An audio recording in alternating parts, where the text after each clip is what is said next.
Ayan, Cons, ano yung advice mo sa papasok sa pag-iibon? Ano yung pwede mo i-advise? Mahalin nyo lang inyong alaga para kayo mahalin rin.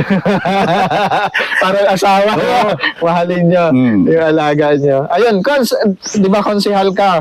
Ano yung, Ay, tumigil na pala ako, sir, niya nung unang laban ko, konsyal na ako. Unang laro ko, konsyal na ako. Bago nung magkakampanyahan, tumigil ako dahil baka yun ang nasisilip ko. Dahil din sa atin, hindi pa masyadong ng ibang tao na masaya ang laban ng kalapate. Tumigil ako niyan. Bago bumalik ng uli ako nung nalo na uli. Dahil by isipin nila, kalapate lang si Gonzalo. Ayun, kasi hindi naman tambay karamihan ng magkakalapate, no? Ayan, Cons. Sa Maynila naman, mga big time. Mga Chinese. Mostly habit talaga siya. Kung papasukin mo siya, mararamdaman mo yung